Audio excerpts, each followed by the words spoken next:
ఈసారి తెలంగాణలో అధికారంలోకి వచ్చి తీరుతామన్నారు టీపీసీసీ అధ్యక్షుడు ఉత్తమ్ కుమార్ రెడ్డి. టీఆర్ఎస్ పాలనకు వ్యతిరేకత మొదలైందన్నారు. నోట్ల రద్దుకు వ్యతిరేకంగా తెలంగాణ వ్యాప్తంగా మహిళా కాంగ్రెస్ ఆధ్వర్యంలో ఆందోళనలు జరిగాయి. వరంగల్లో జరిగిన నిరసన కార్యక్రమానికి టీపీసీసీ ముఖ్య నేతలు హాజరయ్యారు. నోట్ల రద్దు వల్ల రైతులు, విద్యార్థులు ఇబ్బందులు పడుతుంటే సీఎం కేసీఆర్ బీజేపీకి ఎందుకు మద్దతిస్తున్నారో ప్రజలకు చెప్పాలన్నారు ఉత్తమ్. తెలంగాణ రైతాంగానికి ఇబ్బంది కలుగుతుంటే ఈ నోట్ల రద్దుపై ఏ స్వార్థంతోని పుచ్చుకోవడానికి కేసీఆర్ గారు నరేంద్ర మోదీకి మద్దతు పలుకుతున్నాడో ఈ తెలంగాణ ప్రజలకు తెలియజేయాలి. రైతులకు రుణమాఫీ చేయరు, విద్యార్థులకు ఫీజు రియంబర్స్మెంట్ చేయరు.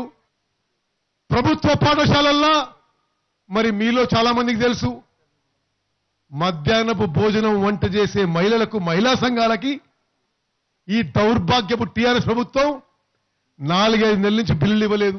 ఎటువంటి బంగారు తెలంగాణ నిర్మిస్తుండో కేసీఆర్ గారు, టీఆర్ఎస్ పార్టీ ఒక్కసారి మనం ఆలోచన చేయాలి.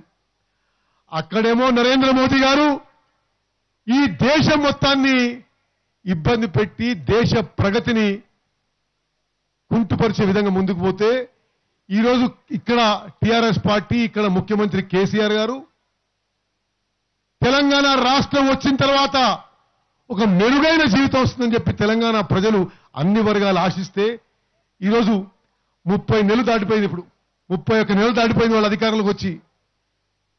పూర్తిగా నిరాశ చెందే విధంగా, ప్రజలు అసంతృప్తి ఉండే విధంగా, పూర్తిగా డిసప్పాయింట్మెంట్ గా, ఫ్రస్ట్రేటెడ్ గా ఈ తెలంగాణ సమాజంలో అన్ని వర్గాలు ఈ కేసీఆర్ పాలనలో చేరిపోయని చెప్పి మనం చేస్తున్నాం.